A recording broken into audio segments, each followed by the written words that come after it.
I heard something in a pastor's message this week that really stuck with me.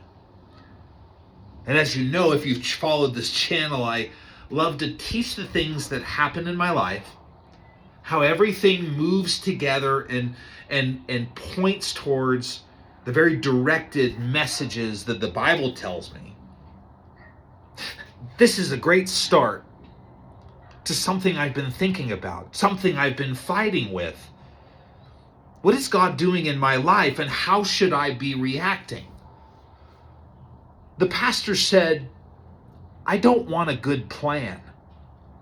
I want to be a good follower of the God who has a good plan. And that's a biblical statement. Jeremiah 29:11 says, For I know the thoughts that I have towards you, says the Lord, thoughts of peace and not of evil, to give you a future and a hope. He's saying, I have a plan for you. And it's not a bad plan. It's a good plan. And that plan should allow you to rest in my promises. But how do we get from here to there when difficult things happen? When we step back and say, why, God? Why did you allow that? Now, strangely, after Waypoint on Thursday, one of the attendees said, I have trouble understanding sovereignty and providence. That's God's hand in everything, and how he kind of governs the world, the universe, and to do the things he wants to do. We'll talk about it. And I told her, I said, I'll put together a message to help you to understand it better. Wouldn't you know it, Friday morning, one of the hardest tests of my life, and it shows me God's sovereignty and providence in a way I never thought about it, and maybe you never will. I'll talk about that story as we go along, because personal witness, personal testimony, personal stories that illustrate God's promises show us that the Bible is relevant. That these aren't dusty stories. This isn't a story about what has happened in the past, but it's a story of what always happens. Because God's personality doesn't change. Part of his sovereignty and his providence. Romans chapter 8 verse 28 says, for all things work together for the good of those who love Christ. Now wait a minute. That means good things and bad things all work together to a good plan. God has a good plan. Jeremiah 29:11 tells me that. For a future and a hope. You can say, I have all of this in my hand, and whether good or bad, it's going to happen together to ultimately be good. But how can that be? Well, it's because of God's sovereignty and his providence. Because all kinds of bad things can happen that have zero effect on life. It can absolutely destroy things. What has to happen is God has to have the right bad thing happen, so as to illustrate God's kind of beautiful control of your life and that plan that we're worried about. On Friday, my wife had a grand mal seizure. Now see, she has a seizure disorder. It's been 10 years, medicated perfectly, no problems. We started to have some issues with the pharmacy. We started to deal with these medications in a different way.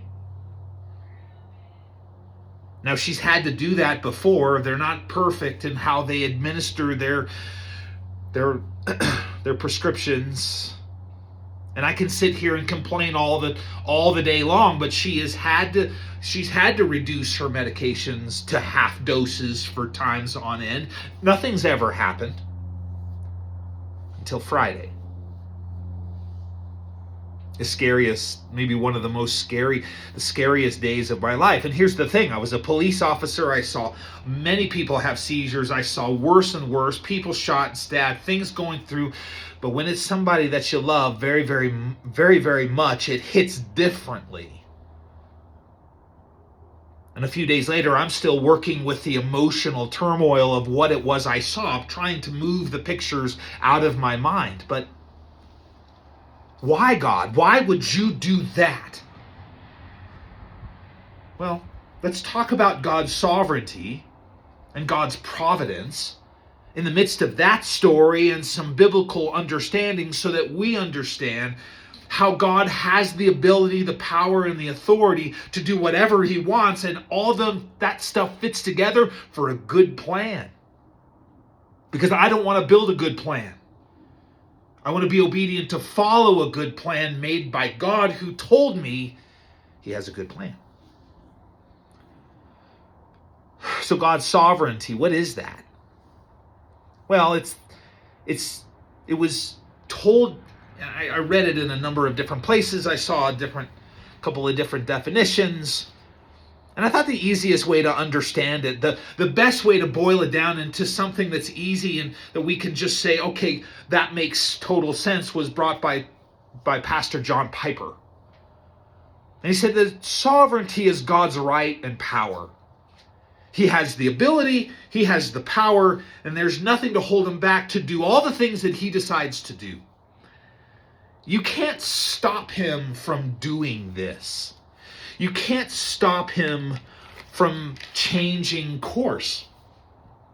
God has a plan, and in his power and authority, his omnipotence, his omnipresence, and omniscience, it's all-knowing, all-understanding, all-knowledgeable, God, who is throughout all time and invincible, is making decisions for your life. Now remember, we're not a cosmic blip in this universe that's so big we can't measure it. However, the Bible says that it sits within the span of his hand. And he has my plan. He has a plan for me. And the goods and the bads that come my way all have this kind of put it all together into a baking pan, and it comes up with this good plan. Philippians chapter 1 verse 6 tells me that he who is faithful to have begun the work in my life will also be faithful to finish it up unto the point of Jesus Christ. So I know that by promise that he's not going to leave me here. And the hard things that come only make me better to be strengthened in a faith for a God that I love so much to know this plan. It's easy to say, man, I'm a Christian now, and bad things won't happen to me. Unfortunately, bad things will happen to you and more. But what we have is a God who is moving the chess pieces around the board. And they're not going to come off the board. He has parameters by which he needs to move you from where you are now to where he wants you in the future, up until the point when the work is done and you look him in the eyes. And that sometimes includes a lot of hard things. So he has the right and the power and the authority to do whatever he wants. Why? Because there's nobody above him. He is the preeminence. He's the one who is above all else. He is eternal.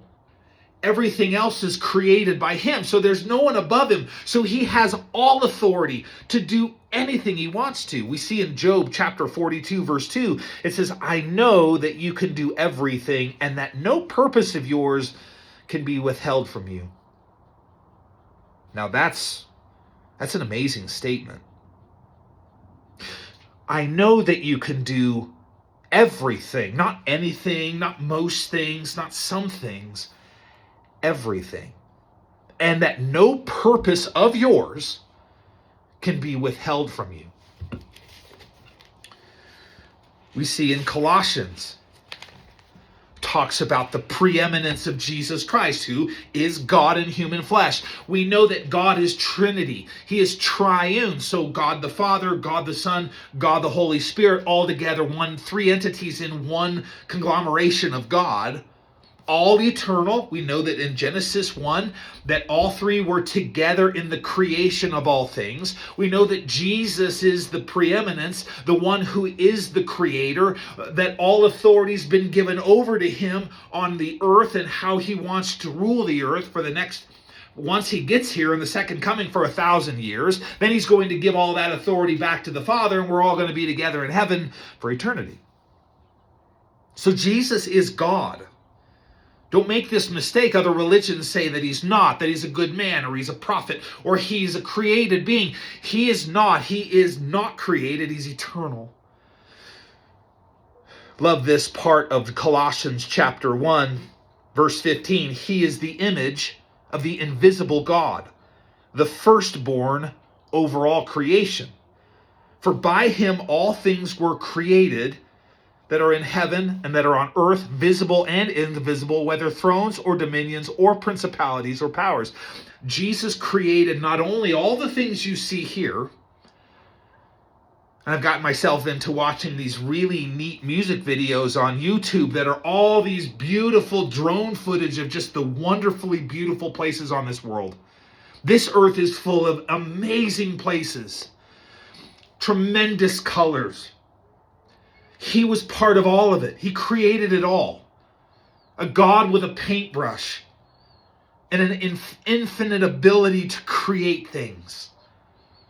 So he created the things that we can see. He created the things that we cannot see. He created the spiritual realm, of which we are going to see it in another time. But as Jesus came to fulfill that space between the physical realm and the spiritual realm, he was lifted up and he was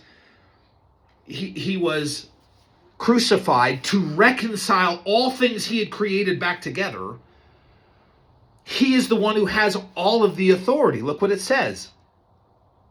Visible and invisible, whether thrones or dominions or principalities or powers, spiritual beings. Those are spiritual beings, authorities. We're talking about governments. We're talking about power. We're talking about all this. God created them all. Jesus created all of it. Now, if he's the creator of everything, then he has the power over everything that he created. It continues, verse 17, and he is before all things, and in him all things consist. And he is the head of the body, the church, who is the beginning, the firstborn from the dead, that in all things he may have the preeminence, that he may hold first place in all things that are created. I got to thinking about this. In one of the letters to Peter, Peter writes that at the end of Revelation, the world would be eaten up with fervent heat. That is to say that all of creation, all of this universe would be melted in an instant, and God will remake it. Now you wonder how he could do that. Now he's God and he could do anything he wants to, but I don't see him lighting a match and just lighting it on fire. I see it just dissolving in so much power that you couldn't fathom it. And if I look back here at this verse is amazing. Verse 17, it says, and in him all things consist. The idea is, the word consist here has the idea of being held together, holding things together. Did you know that science doesn't understand how atoms hold together? They don't understand it. What energy it takes to hold 2 atoms together, 5 atoms together, 20 atoms together. And if you look at me as a physical being, there's more space in between the atoms than there is for me being physical. I'm more like a chain link fence than a physical being. And how much power does it take to pull 2 atoms apart? And what happens when you fuse, it's called fission, nuclear fission. You take 2 atoms and you pull them apart, and there is an energy transfer of a lot of energy. You see that in a nuclear bomb. So if Jesus, who holds all things together by his word, decided to just let it all go and atoms failed to hold on to each other, how much power would be released? Fervent heat to destroy everything. Just a thought. Just a thought I was thinking about. So here is God again, having preeminence. He has the power and he has the right. He is the one who can decide anything to do. He has all of it in his hands and you can't stop him. One more place to talk about God's sovereignty. I like this one in Hebrews chapter 6. It says, starting in verse 13, "For when God made a promise to Abraham, because he could swear by no one greater, he swore by himself." Now think about this for a second. How many people say, I swear to God, that's what happened. I swear on my mother's grave, that's what happened. I swear on the cookies on the table that that's what happened, right? We always, what we want to do is to make someone feel like what I'm saying is true, to put some emphasis on it. I need to swear by something bigger than me. I swear to God I didn't do it. And it says here that, well, there is no one bigger than God. But God felt the need to tell Abraham, he wanted to promise to Abraham, swear by an oath, that what he was going to do, which was make him a new nation. He wanted to promise to him so that Abraham would see that God wasn't messing around. God's fairly new in all of this. Abraham had gone out believing in one set of gods when he was in the Chaldees and Ur of the Chaldees, and now he's following the true and living God who's talking to him, and he says, look, I'm going to make you a promise, but I can't swear on anybody bigger than me because I am the one at the top. I got to swear upon myself. I swear by me that I'm going to fulfill this. Look what it says. It continues. Surely, it says, made a promise to Abraham because he could not swear by one greater. He swore by himself, saying, surely blessing I will bless you, and multiplying I will multiply you. And so after he had patiently endured, he obtained the promise. God promises upon himself that I'm going to give you these things. So Abraham patiently waits, and God provides. And the faith builds. For men indeed swear by the greater, and an oath for confirmation is for them an end of all dispute. Thus, God, determined to show more abundantly to the heirs of promise the immutability of his counsel, confirmed it by an oath, that by two immutable things, unchanging things, things that don't change, in which it is impossible for God to lie, we might have strong consolation who have fled for refuge to lay hold of the hope set before us. This hope we have as an anchor for the soul, both sure and steadfast. He moves it off from Abraham and he says, God has made promises to you in this Bible. God is the only one who can fulfill them perfectly because he's immutable and unchanging. He wants you to see that there's proof. He's made oaths to other people and fulfilled them so that you would know that he is one who cannot lie or change his mind, and he is one who has made promises to you written in this book that they're not going to change.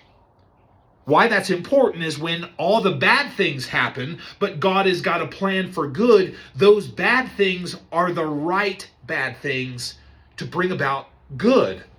And those promises are unwavering. So when you're standing in a bad place, but you realize that God has a good plan, you've got to weather the storm.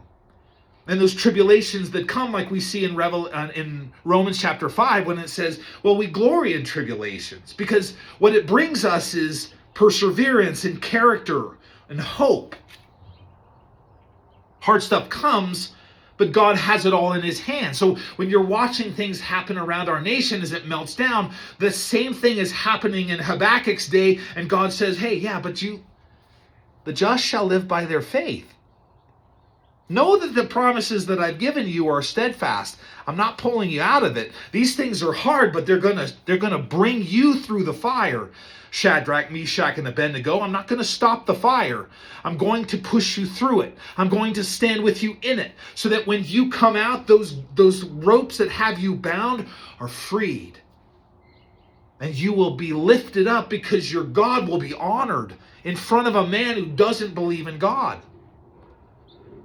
Jesus tells Peter, Peter, he wants to sift you like wheat. I didn't stop him. I told him to go ahead, but I prayed that your faith wouldn't fail because I know the value of being sifted.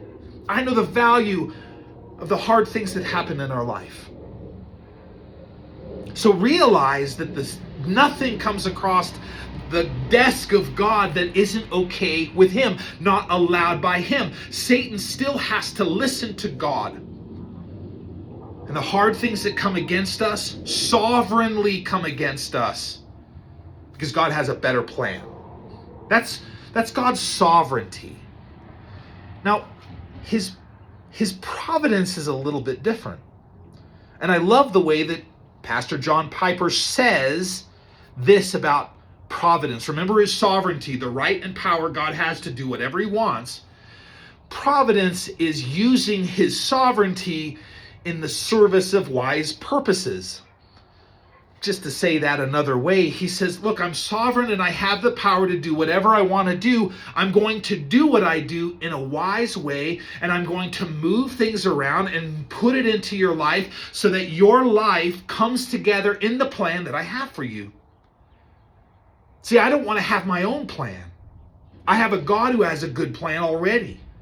And if I just step back and just say, okay, God has his hands all over my plan, and I'm going to take my hands off the wheel, then God's going to move me into that plan. So when that hard thing happens for my wife and she has a seizure, I start to wonder why God allowed it to happen. But like most things that happen in our lives, we see God's hand after the fact. And it turns out I was reading in Exodus this morning. Like I said, God puts all the puzzle pieces together to bring it to a place where you understand what's going on. Look what it says.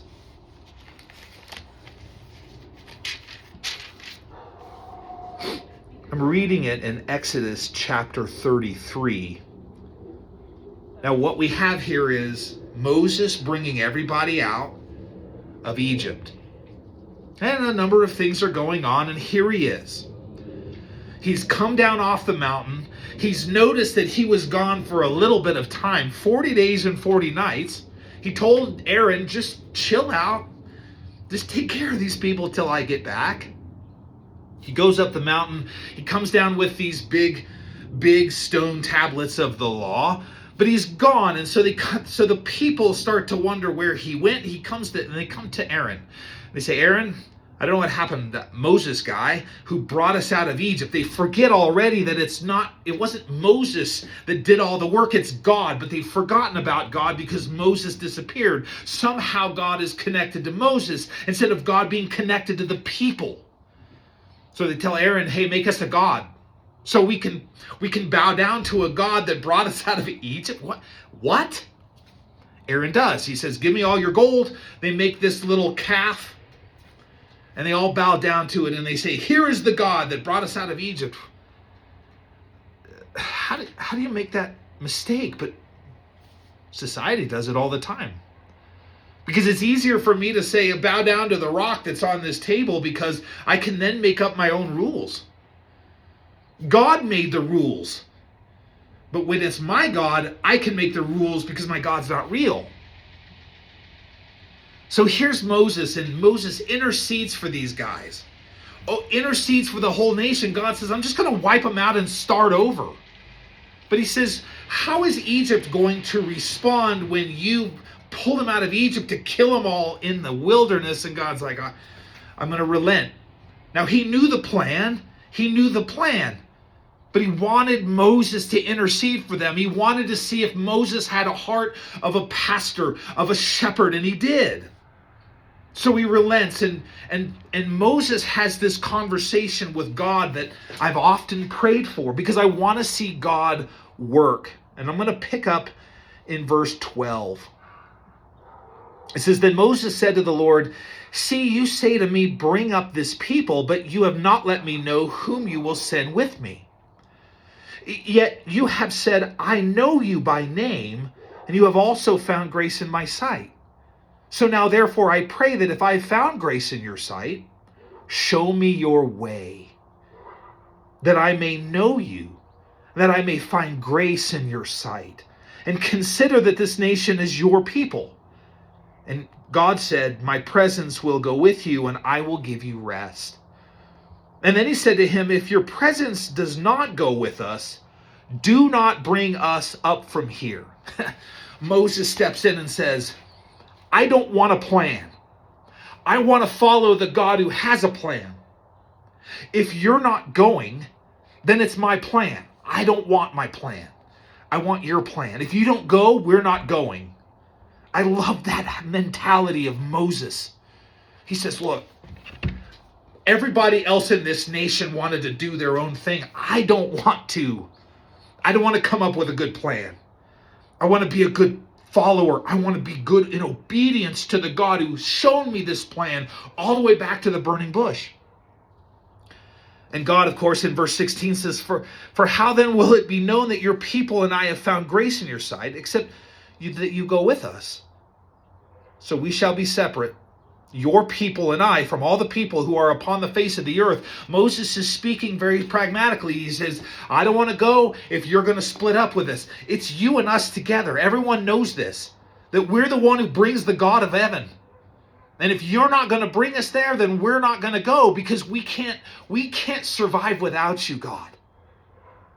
And verse 17 says, So the Lord said to Moses, I will also do this thing that you have spoken, for you have found grace in my sight, and I know you by name. Does God know your name? Do you sit down and speak with God?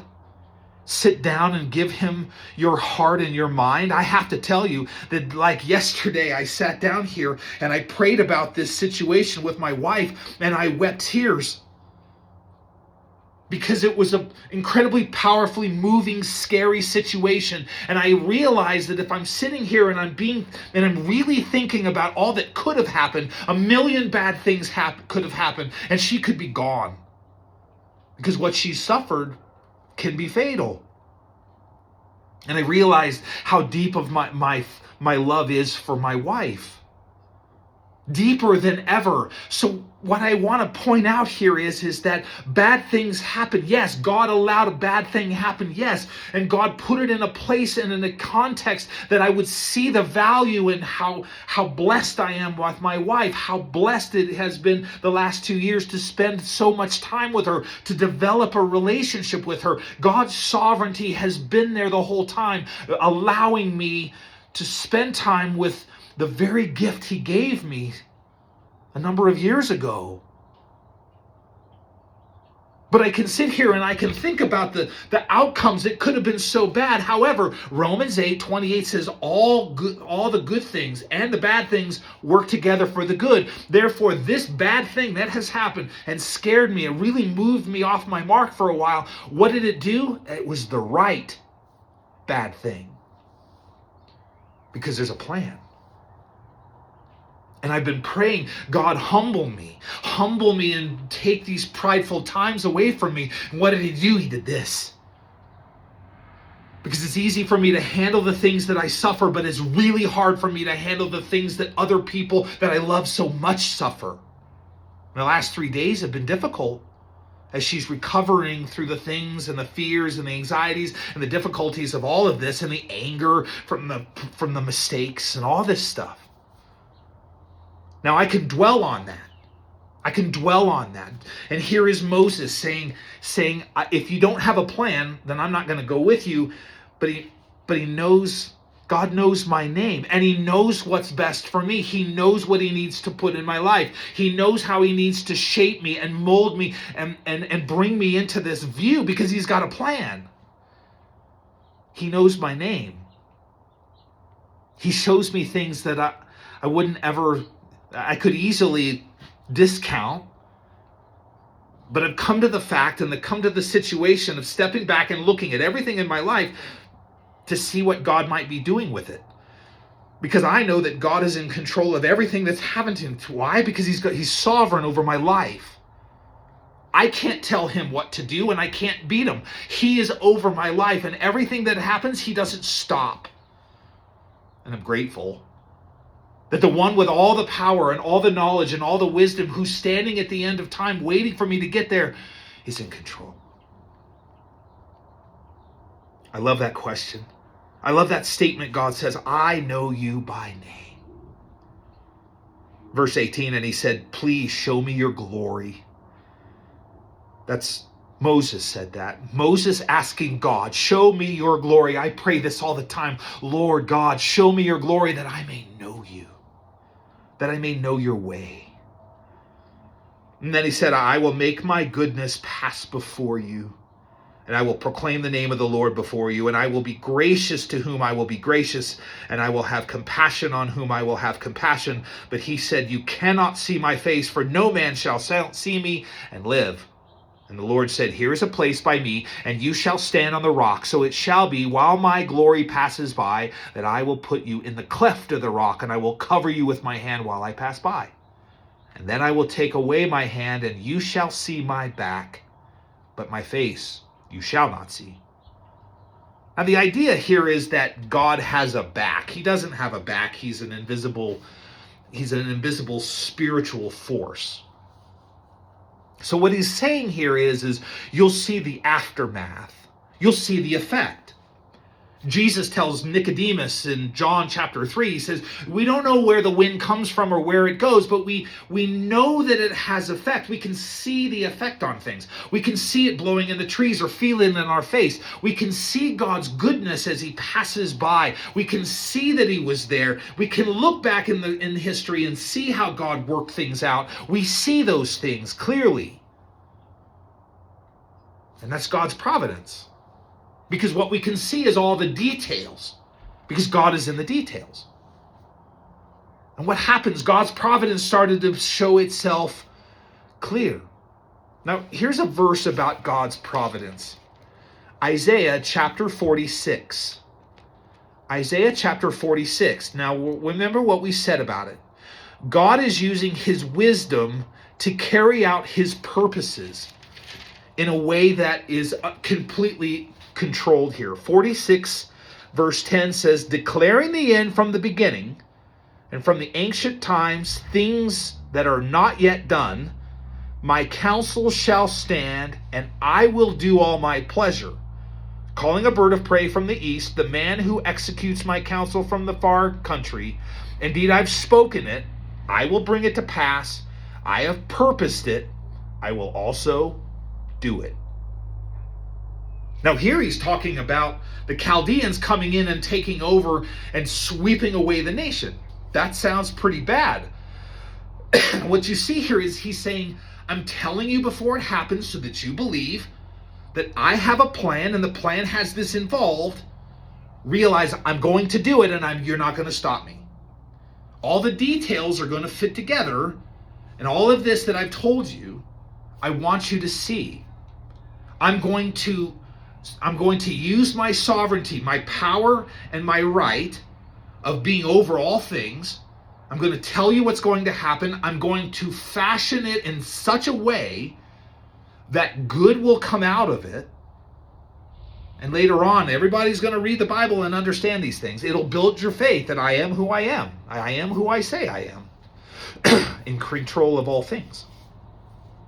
That's his sovereignty. That's his providence. His providence is working in a way that we just can't imagine. And hence that's what happened with my wife. Because she drove for an hour and a half to get my son back to school and get back. Didn't happen there. That would have been disastrous because it's a 2-lane country road, people driving really fast to move into, and all kinds of obstacles and difficulties and hardships. And boy, car accident, may not find her.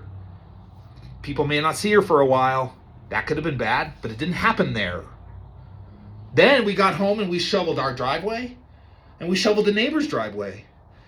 Seizure, fall down, hit your head on the pavement. I had a friend who fell down, hit his head on the pavement, he died. Didn't happen there. I was supposed to have lunch with a friend that day at that time, But I had canceled it because I had too much to do. I would not have been here when she went through it. But that wasn't in God's plan. Instead, she walked inside, took her boots off, standing in the middle of the living room. And I looked at her and I discerned something was weird. She was facing away from me. But I discerned something was strange. God said something is wrong. And I walked up to her and I put my hands on her and I asked her if she was okay, and she went into full seizure. I was standing right there. And I caught her. She was stiff as a board, and I laid her down on the board. My back held strong. My body held strong. I put her down gently, didn't hit her head. No injuries, goes through this whole thing. Scariest day I've ever had. But I have training and stress inoculation of seeing things and dealing with things. So although it's scary, I have the ability to deal with the stress and make the right decisions and minister first aid and call 911 and get help.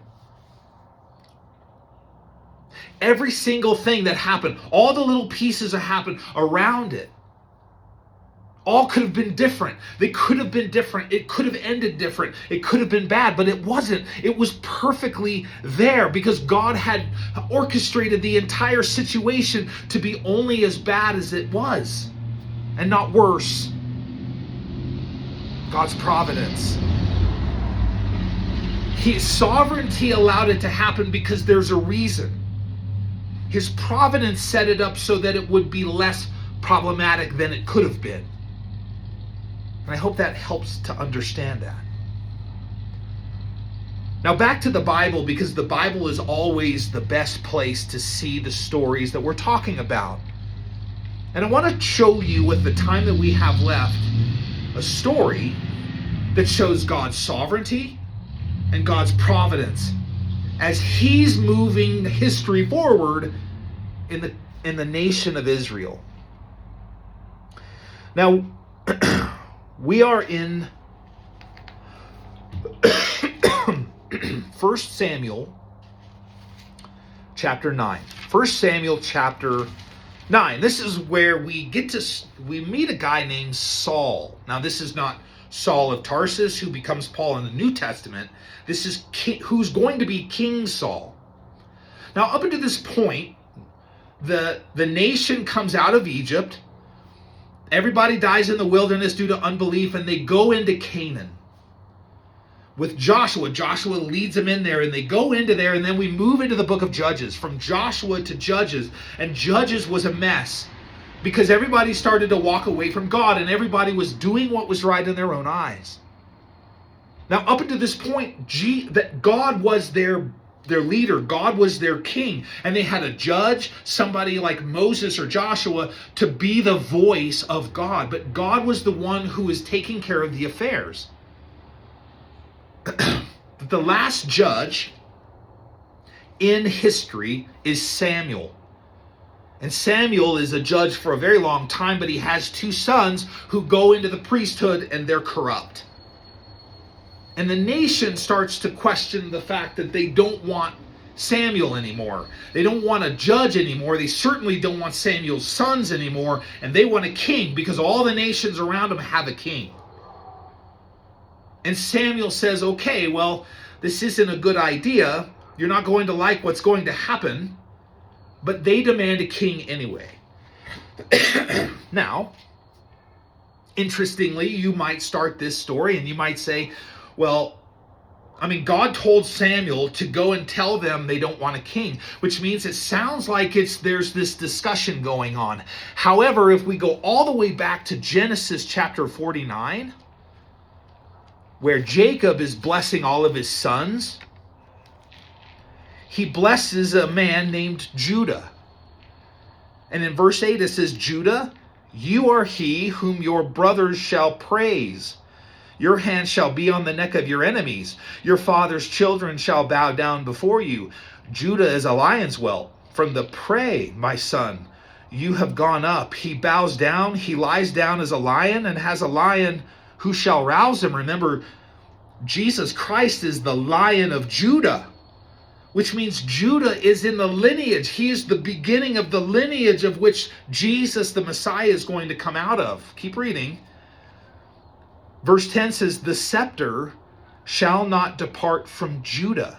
The scepter is the kingship, is the authority by which God is going to usher in leadership from Judah through a number of generations to David, and from David, a Davidic covenant that says no man outside of your bloodline will sit on this throne forever, which means Jesus, who will be the king who sits on the throne of Jerusalem for eternity.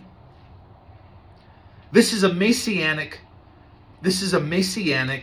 promise that Jacob is giving to his son Judah. So God knew that he was going to need a king. But he has Samuel go and say, well, maybe a king's not a good idea. Let God be your leader. And they're like, no, we want a king based on what we're seeing all these Canaanite pagan nations around us. They don't want to listen to God. They don't want to listen to a holy man. They want to listen to a king. And God says, okay. So that's where we pick up in 1 Samuel chapter 9. God's sovereignty. He has the power and the right to do anything he wants to, and he's going to bring about a king in the land of Israel. Now, he's going to use his sovereignty in a wise purpose, in the service of wise purpose, and he's going to use the providence by moving pieces around to get Samuel in contact with Saul, who has no idea what's about to happen. I want you to keep that in mind, because we don't know what's going to happen, but God does. And God's going to use good things and bad. If he told you all the bad things that were going to happen to you in the next 10 years, you'd never give in to it. Because you don't realize that the bad things happening come out for our good. Why Friday morning happened, I don't know, but there's reason for it. If only to teach you this story, if only to deepen my love for my wife, if only to tell me that I need to be around longer and not worry about going to find a job, because I want to be obedient to God's plan, not my own. God's always mingling and tinkling. He's tinkering in the affairs of men. Check this out. This is so cool. 1 Samuel chapter 9 verse 1 says, there was a man of Benjamin whose name was Kish, the son of Abiel, the son of Zippor, the son of Becherath, the son of Aphiah, a Benjamite, a mighty man of power. And he had a choice and handsome son whose name was Saul. Now, I already told you that Saul's going to be a king. This is how God moved Samuel to anoint Saul the king. And now here's the problem. Saul is a Benjamite. He's not from Judah. He's from the lineage of Benjamin. We've already seen promises that the coming Messiah and David and all of these wonderful kings are going to be from Judah, not Benjamin. But God is picking a man from Benjamin. Just keep that in mind. He had a choice and handsome son whose name was Saul. There was not a more handsome person than he among the children of Israel. From this shoulder upward, he was taller than any of the people. Now the donkeys of Kish, Saul's father, were lost. And Kish said to his son Saul, please take one of the servants with you and arise, go and look for the donkeys. And so he passed through the mountains of Ephraim and through the land of Shalisha, but they did not find them. And then they passed through the land of Shalim, and they were not there. And then he passed through the land of the Benjamites, but they did not find them either. Now listen, Benjamin, a man of Benjamin, his name is Kish. Kish is a man who has a lot of power. He's got a lot of servants. He's got a lot of wealth. And what does he do? He loses some donkeys.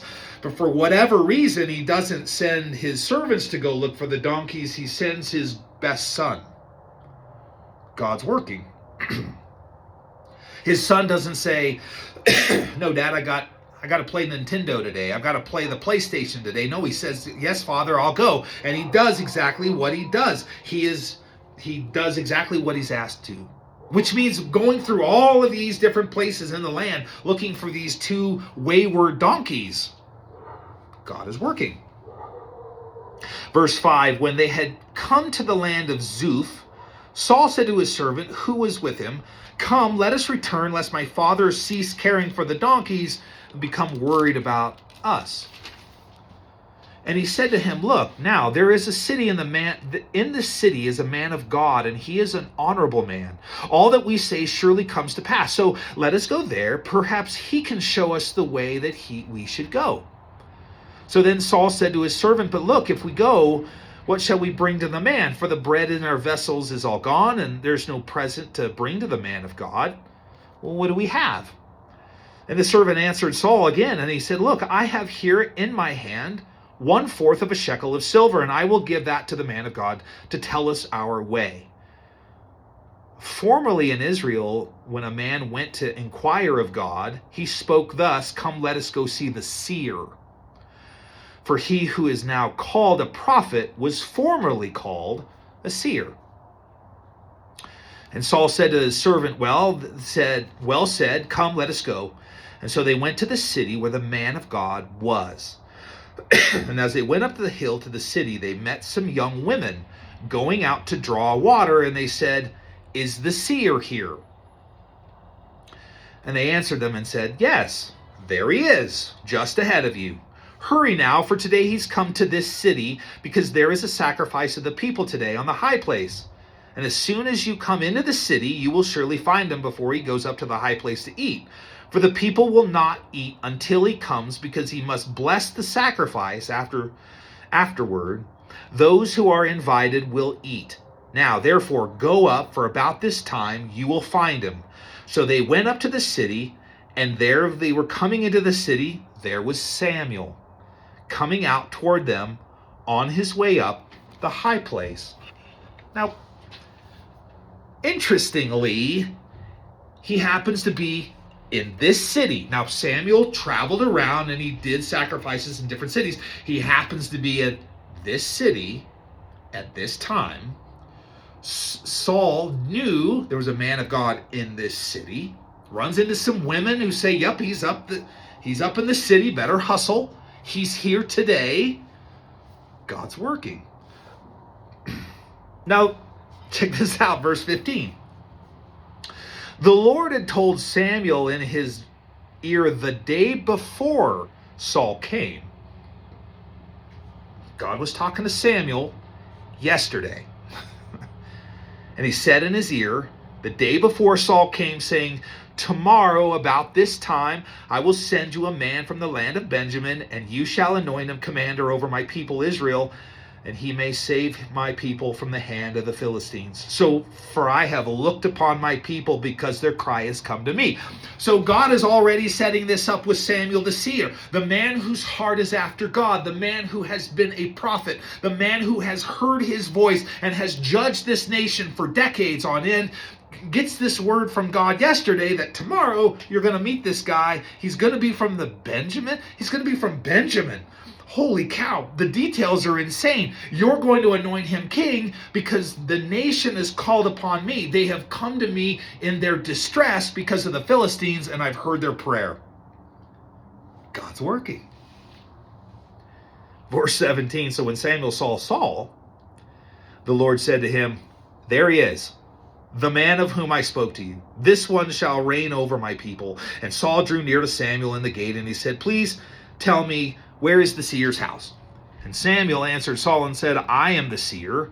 Go up before me to the high place, for you shall eat with me today, and tomorrow I will let you go, and I will tell you all the things in your heart. My heart. Realize what he's saying. It's like, you've come to me for a reason. Today, just dine with me. Tomorrow, I'll tell you why you came. That's awesome. Verse 20, but as for your donkeys that were lost 3 days ago, do not be anxious about them, for they have been found, and on whom it was all desire of Israel.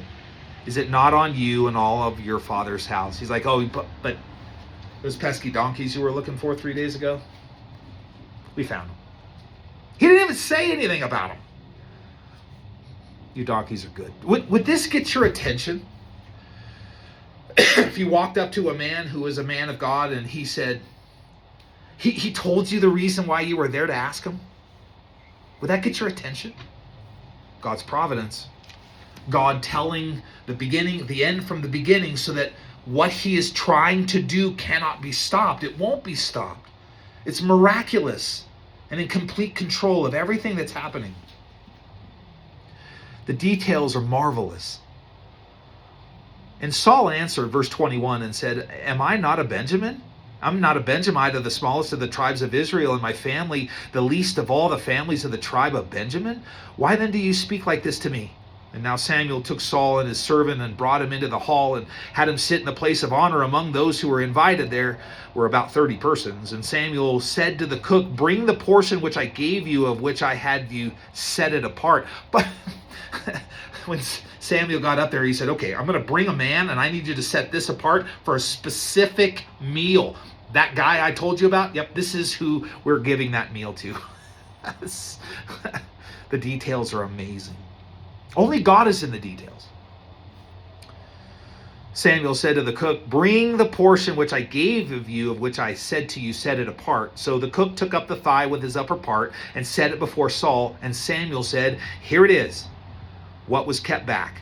It was set apart for you. Eat, for until this time it has been kept for you, since I said I invited the people. So Saul ate with Samuel that day.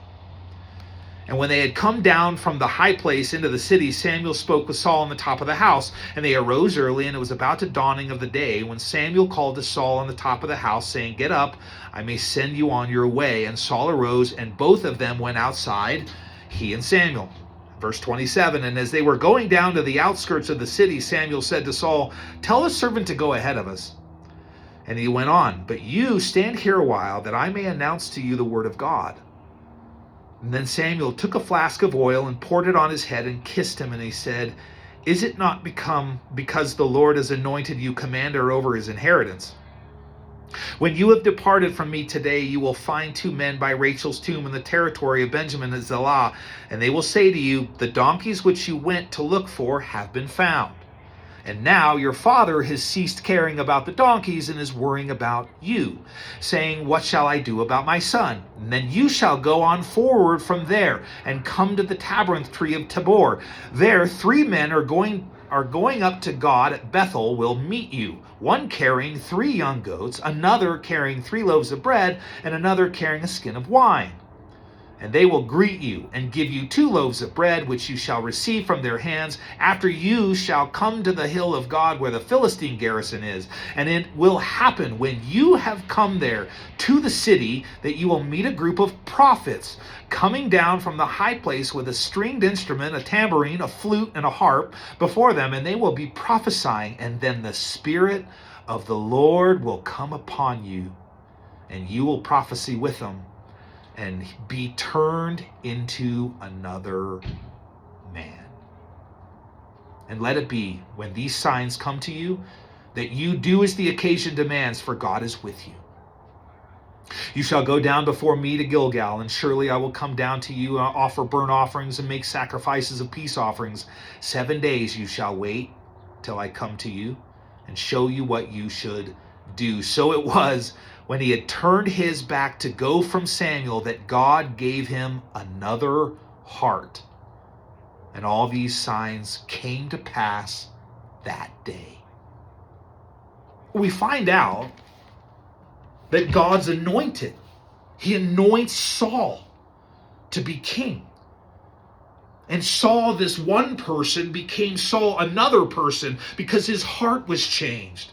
He became another man. Think about it. God makes all these things. He makes the donkeys disappear. He makes them go look all around. He makes his father send his son. He makes him look for the seer who's been told about Benjamin, who's been told about Saul.